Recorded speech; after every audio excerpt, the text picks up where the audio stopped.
Hello আমার সকল বন্ধুরা, সকলকে অনেক অনেক ভালোবাসা। আমার যারা গুরুজন রয়েছেন সকলকে আমার প্রণাম, ছোটদের আমার অনেক অনেক ভালোবাসা। তো রোজকের মতো শুরু করছি। আজকেও দুপুরে রান্না বান্না সমস্ত গুছিয়ে নিয়েছি আর কেটে ধুয়ে পরিষ্কার পরিচ্ছন্ন করে সমস্ত রেডি করে নিয়েছি। তো দেখুন আজকে কি থাকছে রান্নায় দুপুরে, রোজকের মতোই ঘরোয়া রান্না বান্না। তো দেখুন প্রথমে এই যে ভাতটা রোজকের মতো আজও করে নিয়েছি, দুটো কড়াই আমি এখানে বসিয়ে দিয়েছি রান্নার জন্য। আর এখানে সমস্ত কেটে ধুয়ে পরিষ্কার করে গুছিয়ে নিয়েছি। একবারে গুছিয়ে নিলে রান্নাটাও তাড়াতাড়ি হয়ে যায় আর আপনাদের একসঙ্গে আমি কি রান্না করছি সেটাও দেখাতে পারি, যার জন্য আমার এই কেটে ধুয়ে গুছিয়ে নিতে একটু সময় লাগে, কিন্তু রান্না করতে বেশি সময়টা লাগে না। তো দেখুন প্রথমেই রয়েছে আজকে এই যে ভাজা থেকেই শুরু করছি। আজকে ভাজা করছি আমি এই যে বাড়িতেই আমাদের এই যে এই লোবিয়াগুলো হয়েছে, এইগুলোকে টিয়েটোটের লোবিয়া বলে। এগুলো একটু বেশ সুন্দর মোটা মোটা হয়, মাংসতে ভরা থাকে, এগুলো ভাজা করলে দুর্দান্ত স্বাদ লাগে। তো এটা আলু লোবিয়া পেঁয়াজ দিয়ে ভাজা করব। কেটে রেখেছি কলা, এই কলাটা আমাদের এখানে বার্মা কলা বলে, নাটা কলা, এটাও খুব ভালো লাগে খেতে। তরকারি কলা, কলা আর মাছ দিয়ে করব তরকারি। আজকে নিয়ে নিয়েছি রুই মাছ, একটু আজকে বড় সাইজের মাছ আছে। আমাদের বাড়িতে বেশি বড় মাছ মানে বড় সাইজের মাছ বেশি একটা খাওয়া হয় না, খুবই কম খাওয়া হয়। আর এখানে রয়েছে এই যে হাঁসের মাংস, এটা লোকাল হাঁস, বাড়িতে যে হাঁসগুলো মানে গ্রামে যে হাঁসগুলো বাড়িতে পালা হয় সেগুলো, পোলট্রি হাঁস নয়, তাই মাংসটা অনেকটাই কম। তো এই যে একটা হাঁসের মাংস, আর এখানে রেখেছি করলা আর এই যে ছোট করে আলু কাটা, এইটা দিয়ে হবে এই যে চিংড়ি মাছটা দিয়ে একটা ছোট তরকারি। আলুটা কেটে নিয়েছি মাংসর জন্য, আর এখানে মাংস রান্না করার জন্য কেটে নিয়েছি পেঁয়াজ, রসুন, আদা, কয়েকটা গোটা রসুন রয়েছে এই যে লাঠি সহ, আর একটা টমেটো। তো আজকে এই হচ্ছে সমস্ত রান্নার আয়োজন দুপুরে। আর এখানে তো আমি অলরেডি দুটো কড়াই বসিয়ে দিয়েছি রান্নার জন্য। তো সাথে থাকুন, আজকে খুব সুন্দর স্বাদের সমস্ত রান্নাবান্না রয়েছে আপনাদের আমাদের সকলের জন্য। তো রান্না শুরু করছি বন্ধুরা, সঙ্গে থাকুন। আর কেমন লাগে অবশ্যই আপনারা কমেন্টস করে জানাবেন। সমস্ত ভিডিওতে যদি আমরা সকলেই, আমি বলছি আপনি বলুন, যারাই আমরা ইউটিউবাররা রয়েছি, ইউটিউবে কাজ করছি, সকলে যদি সকলের একটা কমেন্টস পাই যে কোনো ভিডিওতে, সেটাতে খুবই ভালো লাগে আর একটা কাজ করতে উৎসাহও আসে। তো যারা আমরা বন্ধুরা রয়েছি সকলে আমরা ভিডিও বানাচ্ছি, ভিডিও দেখছি, একে অপরেরটা যখনই কমেন্টসগুলো পড়ছি তখন আলাদাই একটা মানে আনন্দ অনুভূতি হচ্ছে। তো সেই কমেন্টসগুলো অনেক সময় অনেকের সময় মতো রিপ্লাইটা দেওয়া হয় না, যেহেতু আমার এখানে তো বড় সমস্যা হচ্ছে নেটওয়ার্কের প্রবলেম, যে নেটটা সবসময় আমরা ঠিকঠাক মতো পাই না। আর যেহেতু ঘরে ওয়াইফাই কানেকশনও আছে, কিন্তু ওটাতেও অনেক সময় প্রবলেম দেখা দেয়, যার জন্য আমরা রোজই এই যে কাজগুলো করি, এতে আমাদের অনেকটা সময় লাগে আর অনেকটা কষ্টও আছে। যারা ইউটিউবে কাজ করছে সবাই জানে বন্ধুরা, এটা কম মানে কোনো কিছু নয়, এটার জন্য অনেকটাই পরিশ্রম করতে হয়। আর সেই পরিশ্রম যারা দিন দিন ধরে করছে, তো তারা সেই পরিশ্রমের ফলটাও বহন করছে। যদিও সবাই একই রকম মনোভাব নিয়ে ভিডিওগুলো বানায় না, তবুও সকলেই কিছু না কিছু মনের ভাবগতি নিয়েই তারা এই কাজগুলো করে। সমস্ত আমাদের যারা দর্শক রয়েছেন, বন্ধুরা রয়েছেন, সকলের জন্য তো অনেকটাই পরিশ্রম করতে হয়, এর জন্য সময়টাও দিতে হয়। তো এই জন্য সকলের সঙ্গে এইভাবে মানে জড়িত থাকবেন কমেন্টসের মাধ্যমে, বা যদি ভালো লাগে একটা লাইক আর চ্যানেলটিকে সাবস্ক্রাইব করে দিলে আমরা সমস্ত ভিডিওগুলো পেয়ে যাই, যে এই ভিডিওগুলোর মধ্যে কি হচ্ছে কি না হচ্ছে, তো কে কি বলছে। তো এইভাবে সকলের সাথে থাকবেন, সাথে থাকুন। রান্না শুরু হয়েছে, তো আরও অনেক কিছু আমরা জানতে পারবো। তো দেখুন দেখতে দেখতে মাছ তরকারির জন্য মাছগুলো সুন্দর লাল লাল করে ভাজা হয়ে গেছে। তো দেখুন এখানে আমি মাংস রান্না করার জন্য রসুনগুলো আমি একটু শিল নোড়াতে এইভাবে থেতো করে নিচ্ছি। এইভাবে রান্না করলেও আলাদা একটা স্বাদ হয়, পেস্ট করে নিলে সমস্তই একদমই মানে বেশি মাত্রায় গাঢ় হয়ে যায় মশলাতে। তো একটু এইভাবে পেস্ট করে নিলে এটাও মানে থেতো করে নিলে এটাও খুব ভালো হয়। আর বাকি রয়েছে এই যে সমস্ত তো দেখুন বন্ধুরা, এখানে আমি নিচে আমার এই যে গ্যাসের উনানে বড় কড়াইটা, এটা মাংসটা রান্না করি, তো এটা আমি বসিয়ে দিয়েছি। এই যে তেল দিয়ে দিচ্ছি, তেলের সঙ্গে জিরে আর তেজপাতা।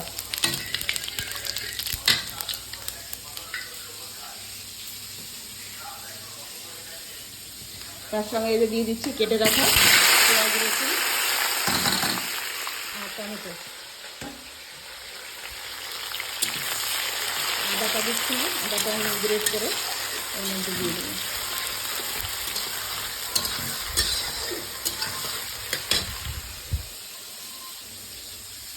দেখুন এখানে তরকারি, কলা আর মাছের তরকারি রান্না করার জন্য তেলটা তো গরমই রয়েছে, মাছটা সমস্ত ভাজা হয়ে গেছে, তুলে নিয়েছি। তেজপাতা দিয়ে দিলাম জিরে,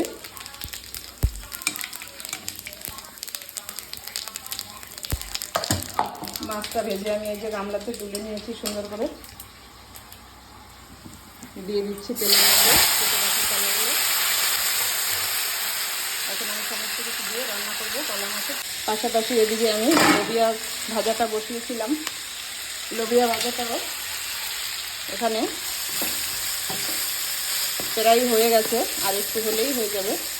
খুব ভালোভাবে সিদ্ধ হয়ে গেছে, আর একটু লাল লাল ভাজা ভাজা হলে এটাকে নামিয়ে নেব। দেখুন বন্ধুরা, আগেই আমি পেঁয়াজ, টমেটো আর গোটা রসুনগুলো দিয়ে দিয়েছি, আর এই যে গ্রেট করে নেওয়া আদা আর ছেঁচে রাখা রসুনগুলো এখন আমি দিয়ে দিলাম।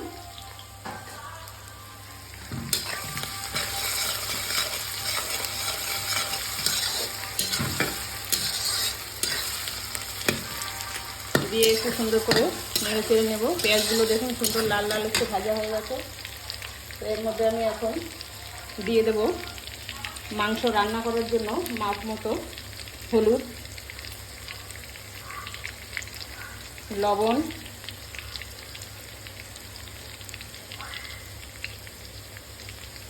লঙ্কা গুঁড়ো,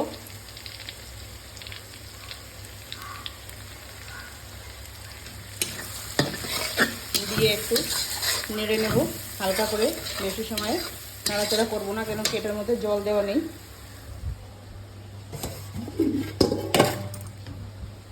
তার মধ্যে আমি দিয়ে দেবো যে কেটে ধুয়ে রাখা সুন্দর করে মাংসগুলো।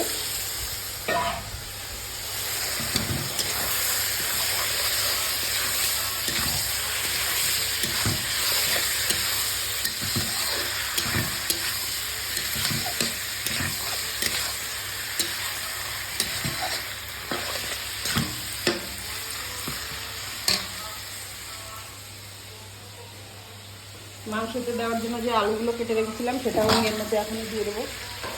এটাও একসঙ্গে মাংসের সঙ্গে আলুটাও কষা হয়ে যাবে ভালোভাবে, তারপরে আমি রান্না করে নেব।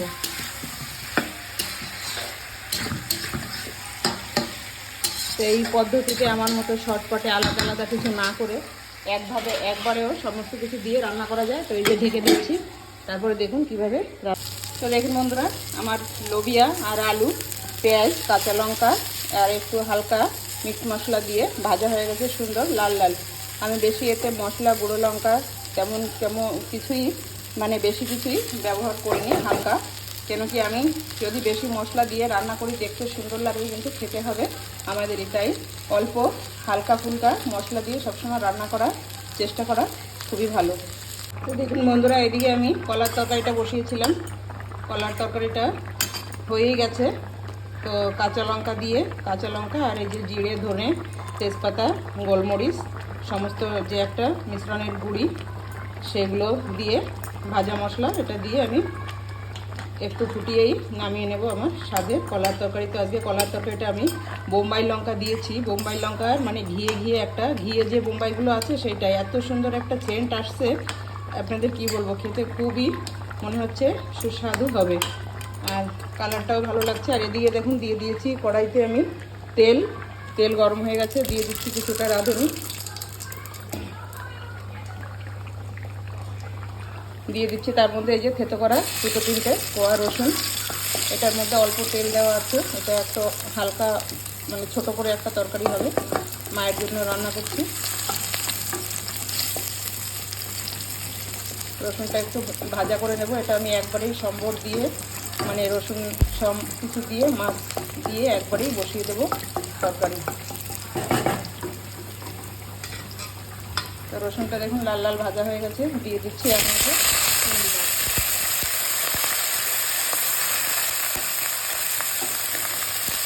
চিংড়ি মাছের মধ্যে আমি তরকারি হিসাবেই একবারে লবণ হলুদ দিয়ে দেবো। করলার তরকারি এটা হবে, তো এর জন্য এটা আমি গুঁড়ো লঙ্কাটা ইউজ করবো না, লঙ্কা পাউডারটা।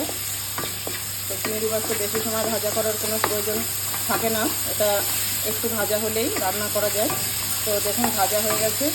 তো রান্না করার জন্য এই যে করলা আর আলুটা কেটে নিয়েছি, এটা দিয়ে দিচ্ছি এর মধ্যে।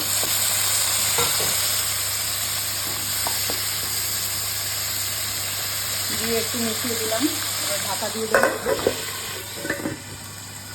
আর এদিকে কলার তরকারিটা হয়ে গেছে, এবার আমি এটা তরকারিটা এই গামলার মধ্যে নামিয়ে নেব। তো দেখুন বন্ধুরা, নামিয়ে নিলাম। স্বাদে কাঁচা লঙ্কার মানে এত সুন্দর গন্ধ আসছে। আর দেখুন এই যে ধোয়া উঠছে, কলা মাছের তরকারি, পাশে রয়েছে লুবিয়া আলু ভাজা। আর এখানে বসিয়ে দিয়েছি দেখুন করলা আর আলু চিংড়ি মাছ দিয়ে একটা ছোটো তরকারি, এটা খুব অসাধারণ লাগছে দেখতে। আর এখানে দেখুন নিচে মাংসটা বসিয়ে দিয়েছিলাম, এই দেখুন সুন্দরভাবে মাংসটা একদমই লাল লাল করে কষা হয়ে গেছে। আর আলু রসুন যা কিছু আমি সঙ্গে দিয়েছিলাম সমস্তটাই সুন্দর সিদ্ধ হয়ে একদমই একটা ভাজা ভাজার মতো হয়ে গেছে। দেখুন আলুটাও এই যে নরম হয়ে গেছে। আর বাকি যেটুকু আছে সেটুকু রান্না করবো, একদমই সুন্দর মোমের মতো গলে যাবে আলুটা। আর এই যে রসুনগুলো দেখছেন, আমি একটা ধরে দেখাই, এই যে এইভাবে যে দিয়েছি গোটা রসুনগুলো, এই যে এরকম স্টিকটা ধরে যখন এই রসুনটা মুখে দিয়ে খাবে হাঁসের মাংস, তো তখন আমি আর কি বলবো, একদিন এইভাবে আপনারা রান্না করে খেয়ে দেখবেন, তারপরে বুঝতে পারবেন এর স্বাদটা মানে এমন লাগে। মাংস রেখে এই রসুনগুলোই খাবেন আপনারা, তো এইভাবে একদিন রান্না করে খেয়ে দেখবেন কেমন লাগে। তো এখন দিয়ে দেবো আমি জল। দেখুন বন্ধুরা, এই যে আমি হাঁসের মাংসের মধ্যে আর একটা স্পেশাল জিনিস অ্যাড করছি। এই যে দেখুন নারকেল, এই যে একটা গোটা নারকেল ভেঙে নিয়েছি, আদাটা কেটে আমি এই যে ছোট ছোট পিস পিস করে সুন্দর এই যে দেখুন একদমই ব্রাউন কালার করে এই যে ভেজে নিয়েছি। এই ভাজা নারকেলটা আমি এই মাংসের মধ্যে দিয়ে মানে নামিয়ে নেব। তো এইভাবেও আপনারা রান্না করে খেয়ে দেখতে পারেন, অসাধারণ স্বাদ। তো দেখুন বন্ধুরা, মাংসটা আমার রান্না হয়েই গেছে। এখন আমি একটু এই যে ভেজে রাখা গুঁড়ো মশলা দিয়ে দিচ্ছি,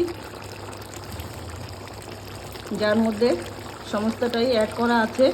জিরে, ধনে, গোলমরিচ, তেজপাতা আর কয়েকটা শুকনো লঙ্কা, যেটাতেই রান্না মানে দুর্দান্ত স্বাদটা আসে আর সুন্দর একটা স্মেলও আসে। তো দেখুন মাংসের কালারটা দেখুন কেমন হয়েছে। আর দিয়ে দিচ্ছি তার মধ্যে আমি মেইন যেটা না দিলেই নয়, গরম মশলা গুঁড়ো করা, হালকা গরম করে গুঁড়ো করে রেখেছি, সেটা দিয়ে দিলাম। এটা দিয়ে আর বেশি জাল করব না।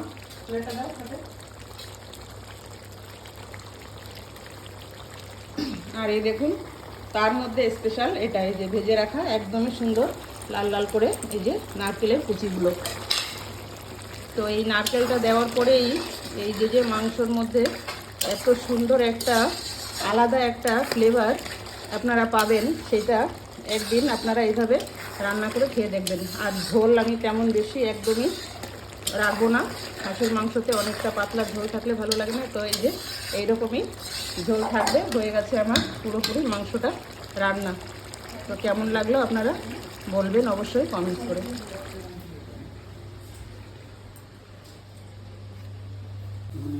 তো বন্ধুরা, এই যে রয়েছে আজকে আমার দুপুরের সকল রান্না। তো দেখুন এই যে নিয়ে নিয়েছি এই যে থালাতে গরম ভাত, লোবিয়া আলু ভাজা, করলা চিংড়ি মাছ আলু দিয়ে তরকারি, কলা মাছ আলুর তরকারি। আর এখানে রয়েছে দেখুন স্পেশাল সকলের জন্য হাঁসের মাংস, গোটা রসুন আর সঙ্গে নারকেল কুচি দিয়ে।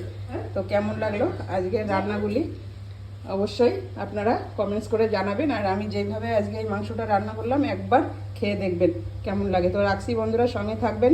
ভিডিওটা যদি ভালো লাগে অবশ্যই লাইক কমেন্ট শেয়ার করে সঙ্গে থাকবেন। টাটা বন্ধুরা।